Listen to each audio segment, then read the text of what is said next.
दिल्ली के जखीरा इलाके में 6 अपराधी मिलकर एक लूट को अंजाम देते हैं। 1.5 करोड़ की लूट को अंजाम देने का दिल्ली पुलिस ने मामला सुलझा लिया है। ज्यादा जानकारी के लिए हमारे साथ डीसीपी राजा भाटिया हैं। सर, कैसे पूरा ये मामला रहा, कैसे लूट को अंजाम दिया गया, कैसे 10 जून को ये वारदात हुई थी। स्कूटी पे पैसे लेके आ रहे थे, 2 बाइक सवार और इंटरसेप्ट किया और पैसे इनके गन पॉइंट पे पैसे छीने।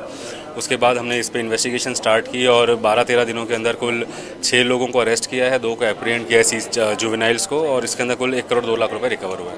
क्या किसी गैंग से इनका इन्वॉल्वमेंट था? और जो बाकी की राशि, गैंग पूरा यही गैंग है, कोई ऐसे दूसरे गैंग से इनका इन्वॉल्वमेंट नहीं है। जो धीर सिंह और विक्की है वो पुराने क्रिमिनल्स हैं, उनके ऊपर 18 मुकदमे और 9 मुकदमे पहले से दर्ज है। कितना समय लगा सर इनको ट्रेस करने में? 10 तारीख से काम शुरू हुआ है। आप देखो, लास्ट अरेस्ट कल हुई है, तो इसके अंदर कितने दिन हो गए? 13-14 दिन तो हो गए, 14 दिन लग गए हमको। जी, धन्यवाद। ये हमारे साथ डीसीपी राजा भाटिया थे, जिन्होंने 1.5 करोड़ की लूट को जो अपराधियों ने अंजाम दिया था उसको सुलझा लिया है और 6 अपराधी कुल गिरफ्तार किए गए। ऐसी जानकारी के लिए आप हमारे साथ बने रहिए। मैं विकास जुलाना, आप देख रहे हैं पंजाब केसरी। 10 जून की ये वारदात है। ये एक 1.5 करोड़ रुपए की कैश रॉबरी थी। इसमें 2 व्यक्ति जो कि अपनी स्कूटी पे कैश ट्रांसफर कर रहे थे, उनको मोटरसाइकिल चालक 2 व्यक्तियों ने पिस्टल दिखा के गन पॉइंट पे उनसे 2 बैग, जिसमें कि करीब जो उन्होंने फिगर बताई 1.5 करोड़ रुपए की लूट हुई थी 10 जून को जखीरा इंदर रोड के फ्लाईओवर में। तो उसके बाद से दिल्ली पुलिस की टीम तुरंत कार्रवाई में जुट गई, और क्योंकि ये कम्प्लीटली ब्लाइंड केस था, इसमें ये पैसे जो कैश ट्रांसफ़र के थे पश्चिम बिहार से चले थे और चांदनी चौक की तरफ जाने थे। और इसमें जैसे इन्वेस्टिगेशन स्टार्ट की थाना सराय रोजा की टीम ने और उनके एसीपी हरिवंश की सुपरविजन में, सिमिलरली एसीपी स्पेशल स्टाफ विशेष की टीम में और उनके इंस्पेक्टर रोहित सारस्वत, उन सबकी टीम्स इसमें डीसीपी नॉर्थ श्री राजा भाटिया के अंडर उनके additional DCP 1 north miss Niharika Bhatt की टीम्स, ये सब उनकी सुपरविजन में डीसीपी राजा भाटिया की टीम उसमें लग गई।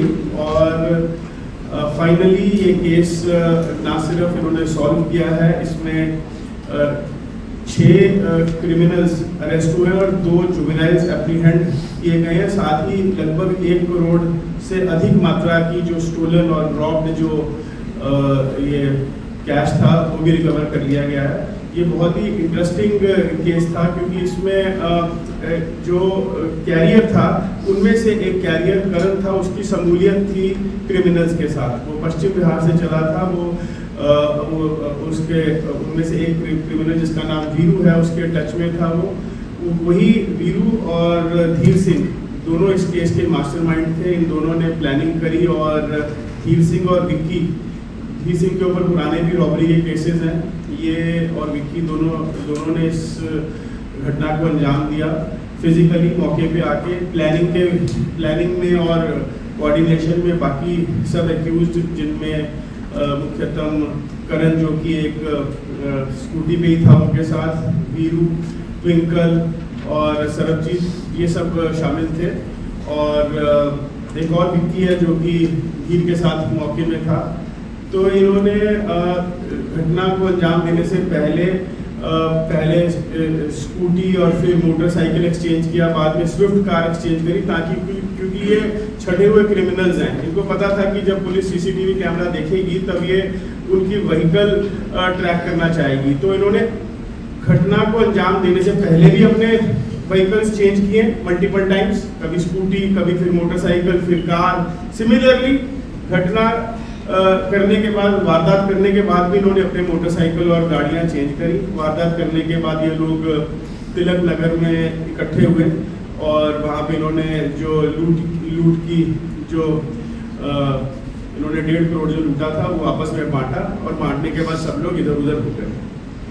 इन्वेस्टिगेशन के दौरान दिल्ली पुलिस ने 8 स्टेट्स में रेड्स कंडक्ट करी हैं। हम 2 सेट्स हमारी टीम की थी जो इनके पीछे लगी हुई थी। एक वो जो विक्की और धीर सिंह के पीछे लगी हुई थी टीम, जो कि ये पहले राजस्थान चले जाते हैं, राजस्थान से मध्य प्रदेश चले जाते हैं, मध्य प्रदेश से फिर दिल्ली, हरियाणा, यूपी और पंजाब, फाइनली जम्मू एंड कश्मीर और JNK से जब वापस आ रहे होते हैं तो फिर इनको दिल्ली पुलिस की टीम गिरफ्तार कर पाती है, जिसमें धीर सिंह और विक्की थे। और सिमिलरली जो स्कूटी और देने में और मोटरसाइकिल और सबसे स्विफ्ट कार और देने का इंतज़ाम करने में, प्रोवाइड करने में, और साथ ही इनको बाद में घटना के बाद जो लूट का पैसा था उसको संभालने में जिनका रोल था, दूसरी टीम उसके पीछे लग जाती है और उन सबको भी गिरफ्तार कर लिया गया है। लगभग इस केस में 8 एक्यूज जो हैं अरेस्ट पब्लिक एप्रीहेंड हो चुके हैं। तो सारा गैंग इनका बस्ट हो चुका है। एवरी सिंगल एक्यूज अभी तक जो जिसका रोल आया है घटना में, अभी तक वो सबको गिरफ्तार कर लिया गया है। और 1 करोड़ से अधिक मात्रा की जो रकम है और उससे खरीदी गई गोल्ड है, वो सब दिल्ली पुलिस ने रिकवर कर लिया। मैं DCP राजा बांथिया की टीम को, additional DCP Niharika Bhatt, ACP विशेष, ACP हरिवंश और SHO सराय रोहिला और SHO स्पेशल स्टाफ, इन सबको बधाई दूंगा, इनकी टीम्स को बधाई देता हूँ कि जो इन्होंने पूरी लगन के साथ, मेहनत के साथ इस केस को सॉल्व कर लिया है। साथ ही आपके माध्यम से हम ये भी बताना चाहेंगे, एक तो भारी मात्रा में अमाउंट में जो लोग कैश ट्रांसफ़र करते हैं या कैश में डील करते हैं, उसमें प्रॉपर प्रिकॉशंस वगैरह नहीं लिए जाते। आपके एम्प्लॉयज़ होते हैं, उनकी वेटिंग नहीं की जाती और अमूमन देखा है इस तरह की घटनाओं में कहीं ना कहीं इनसाइडर इन्वॉल्वमेंट रहती है।